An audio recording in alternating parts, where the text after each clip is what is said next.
Greetings mga mix! Welcome back sa Buhay ng Salita TV. Ngayon, ang pag-uusapan natin ay ang kaibahan ng Prasumdi at Kunpen. At ang dalawang imahe ng Kunpen. O ang dalawang imahe ng Buddha ng Kunpen. Kung mapapansin nyo, yung isa, yung kamay nakaturo sa lupa. Yung isa naman ay nakasamati o meditative form. So pag-usapan natin yan later.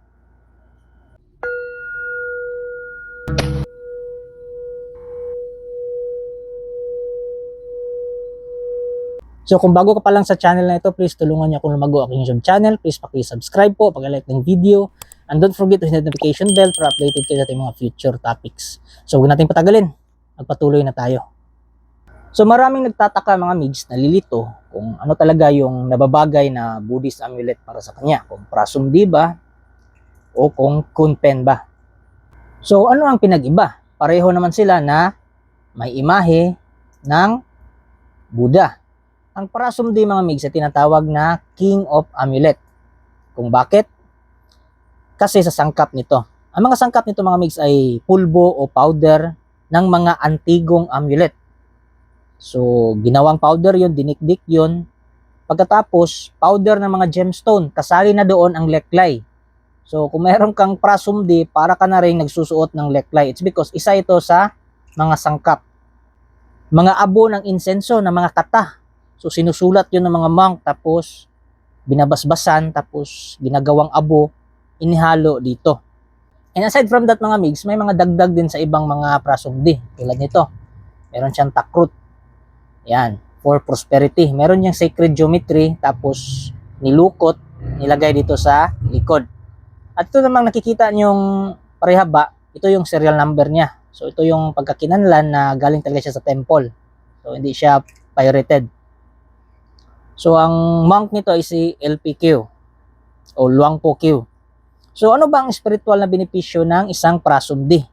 So, una sa lahat mga migs, ang Prasumdi mga migs ay ultimate protection.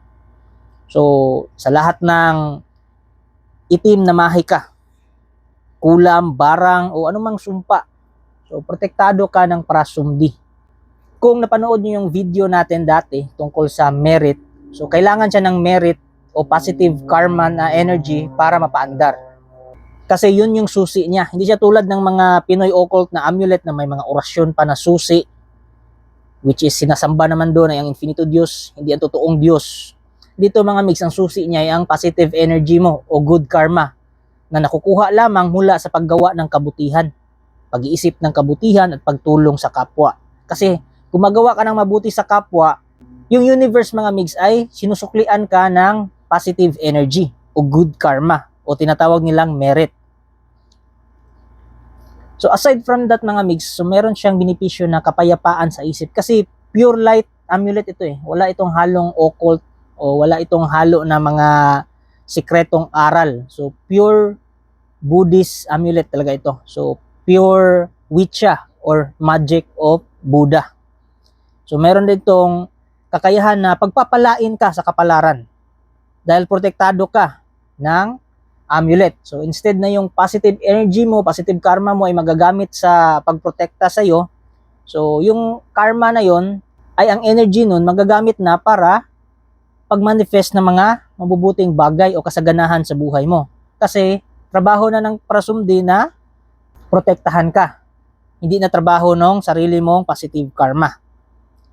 So aside from that mga migs, iniiwas ka nito sa kapahamakan and palubag loob. So hindi siya gayuma mga migs, palubag loob. Yung sa tingin mo na yung mga tao ay magiging mabait towards sa iyo, tulad ng Malaysian leklay, di ba? Pag mayroon kang ganun, marami na nag-testimony sa akin na okay yung timpla ng tao kapag suot nila yung leklay. Except na lang kung masamang tao yung kausap nila, yung mga inggitero, yung may mga tinatagong masamang ugali, yan, nagre-react yun sa leklay.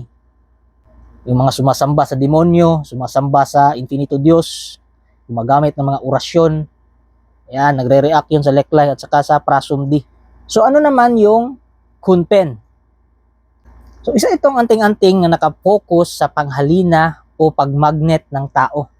So kung ito ay palubag loob na nagiging magaan ang loob sa iyo ng isang tao, ito naman ay hinihila yung tao papunta sa'yo. So para siyang magnet.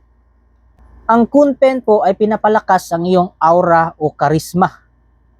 So magiging kapansin-pansin ka ng tao, lalong-lalo na sa mga babae.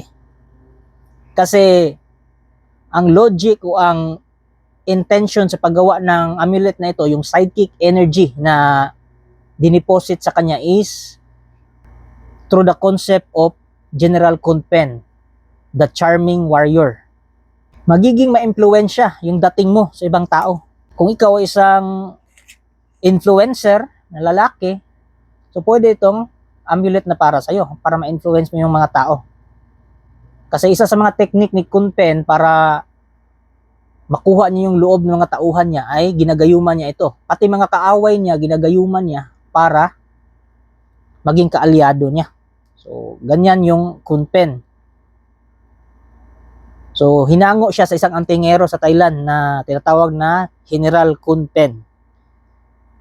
Magiging mabagsik ang aura mo, mabagsik sa kapwa lalaki, pero para kang magnet sa mga babae.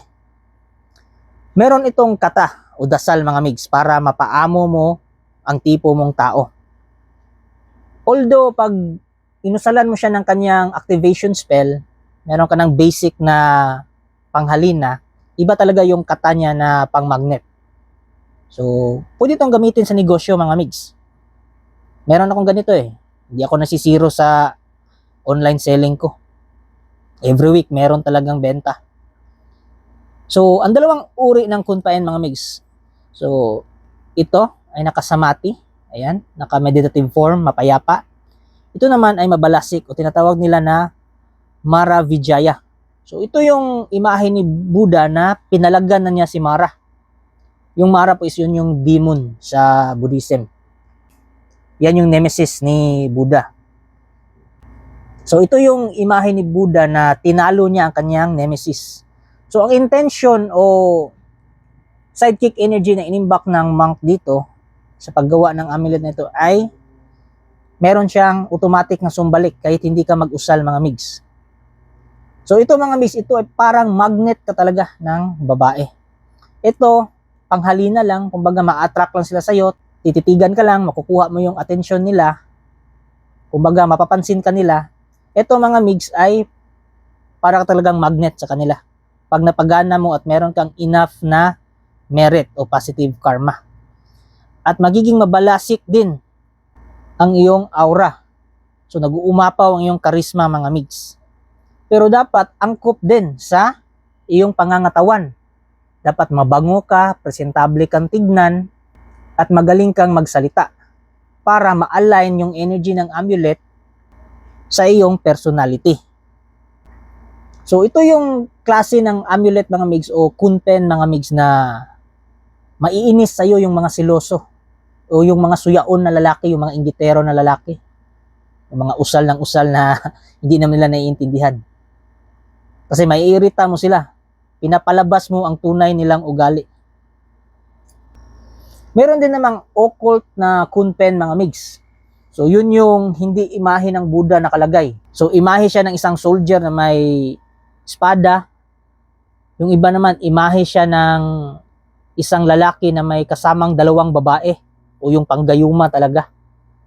Meron pa nga ang imahe ng Kunpen na nagtatalik yung babae at lalaki. So occult na yun, hindi na yun galing sa temple, hindi yun galing sa monk. So mga migs, bago kayo kumuha ng amulet o magkolekta ng amulet, tanungin nyo muna sa mga sarili nyo kung saan nyo ito gagamitin at kung talagang kailangan nyo ba talaga. O kung for collection purposes lang, so walang problema. Dagdag nyo lang sa inyong exhibit sa mga koleksyon nyo. So kung may kursonada kayo doon mga migs, message na kayo sa aking FB page na Enchanted Jewelry PH o di kaya Buhay na Salita TV. Yun lang po. Thank you.